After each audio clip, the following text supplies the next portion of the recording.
I freaking love Resident Evil 4. It's one of my all-time favorite games, and it's truly a one-of-a-kind experience. It's fun, tense, engaging, over the top, and straight up stupid. No other game I have played manages to hit all the same notes Resident Evil 4 does. Not even the sequels it inspired. So when I learned that Capcom was remaking Resident Evil 4, I was extremely excited. But behind that excitement, there were some concerns. I had no doubt that the game would be good, but I didn't know if it'd be good in the same way that the original was. Resident Evil 4 had a certain charm to it, and GameCube-era voice acting and dialogue was part of that charm. Perhaps you are disillusioned with overconfidence, just because you killed my small-time subordinate. Sadler, you're small time. Because this is a modern remake, I was worried that some of this charm would be lost to time. For that reason, I wanted the remake to stay faithful to the original, but I also didn't want it to stay too faithful. If a remake follows the original game beat by beat, then one of the versions will be left feeling inferior. I would either have no reason to play this new game I got excited for because the original was better, or I would have no reason to play the original I fell in love with because this remake was better. Needless to say, the expectations I had for this game were pretty unfair, yet Capcom took my expectations and obliterated them.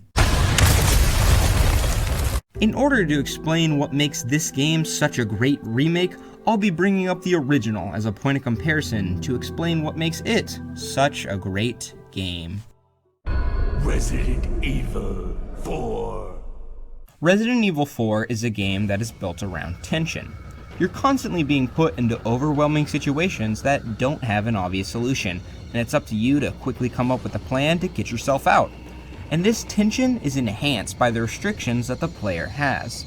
Despite being able to do backflips and roundhouse kicks, Leon is really bad at walking. He's slow to turn and can't shoot or reload unless he's standing perfectly still.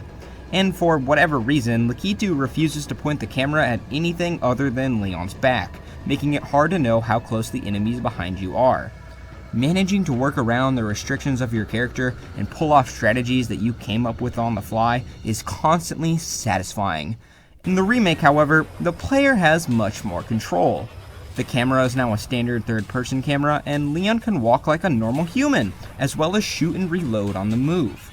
Leon can also crouch to avoid attacks, perform stealth kills, and parry incoming melee attacks to open up enemies.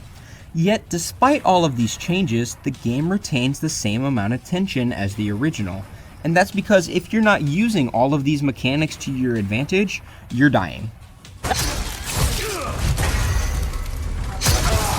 The combat has been changed to adapt to the new mechanics. Enemies are now tankier, more sporadic, and will absorb a couple of shots before being stunned. The knife is much more versatile, but now has durability, and if it breaks, you are left unable to reliably defend yourself at close ranges. And there's a new enemy type, as well as some reworked old ones, that suit the mechanics well. Most of the time, giving your generator movement was a bad call. But the biggest changes to the combat are in the scenarios and boss fights.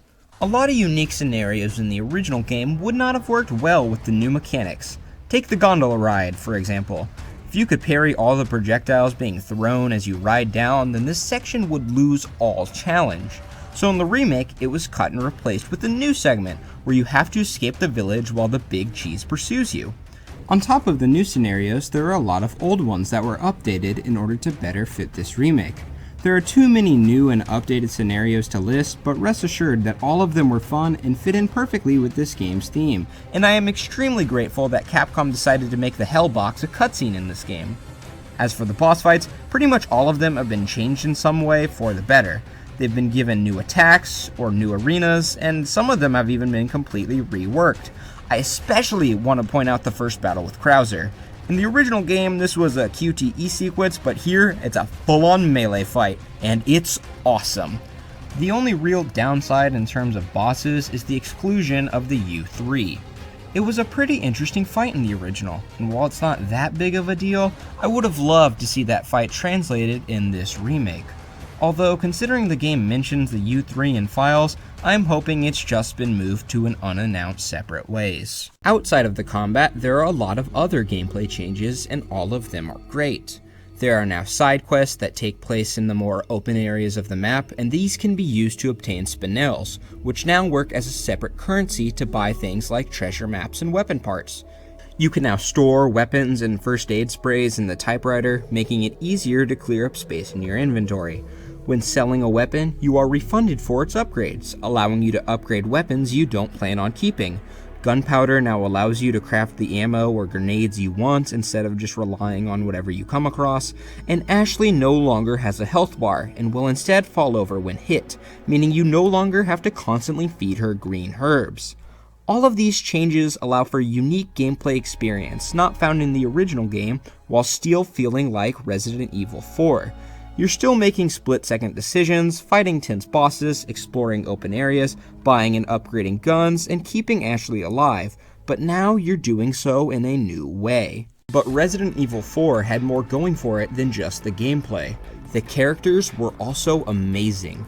The plot was pretty good, but the characters are what sold it and made it memorable.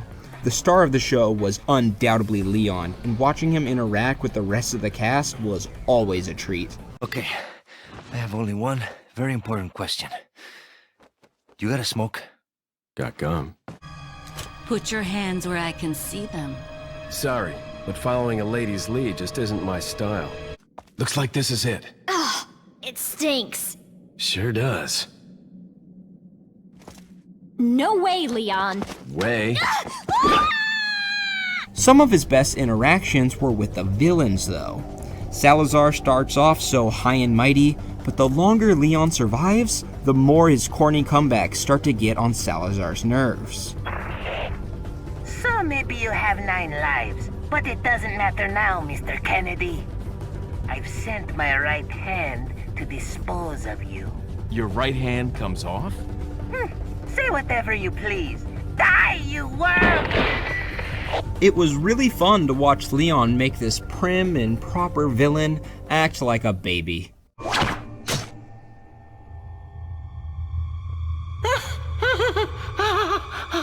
On the other hand, there was Sadler. Throughout their multiple encounters, Sadler was never once fazed by Leon's smartmouthing and would even throw cheesy comebacks back at Leon. What's so funny? Oh, I think you know. The American prevailing is a cliché that only happens in your Hollywood movies. This unwavering confidence, along with his supernatural abilities, is what helped make Sadler such a great main antagonist. He was not only a threatening villain, but also a fun character. I bring these villains up because, unfortunately, the remake does not do them justice. I would like to clarify that they still work fine as villains, but they are nowhere near as entertaining as they were in the original. Salazar still acts like a noble, but he's lost the childish part of his character, making his scenes way less enjoyable and unique. And Sadler has been repressed to generic evil cultist. He still feels like a threat, but he is no longer a fun character. As unfortunate as this is, I wanted to get those two out of the way because every other change they made to the characters was for the better. For starters, they gave Leon a serious side. I liked Leon being extremely goofy in the original, but it made it hard to take him seriously when he was trying to be. Now, both the goofy and serious moments with Leon land, making him feel like a more well-rounded character. It's okay to be afraid, you know. But you can't run. You gotta keep moving forward. We will beat this.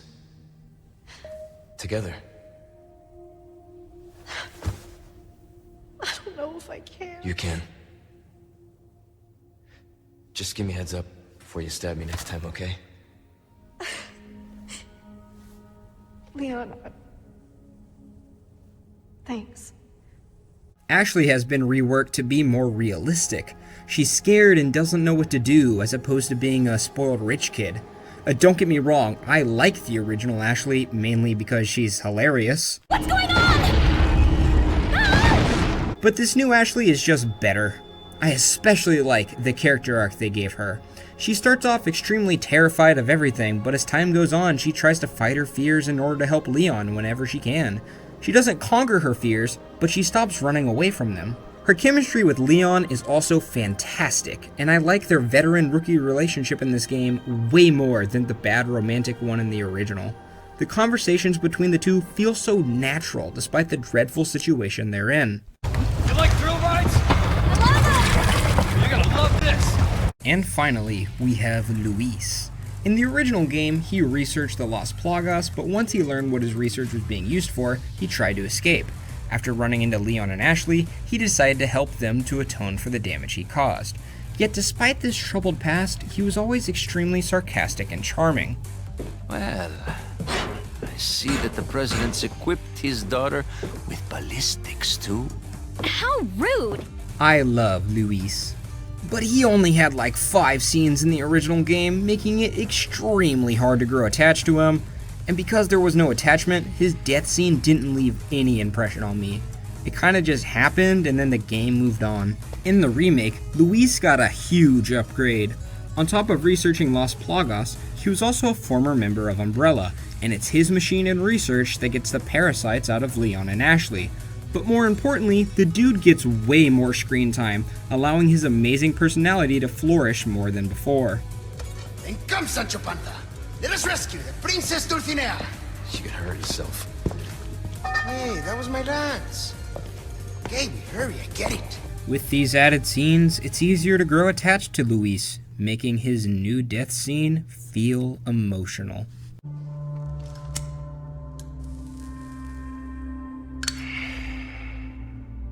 You know, I led a pretty shitty life. But now, eh? What do you think, Leon? People can change, right?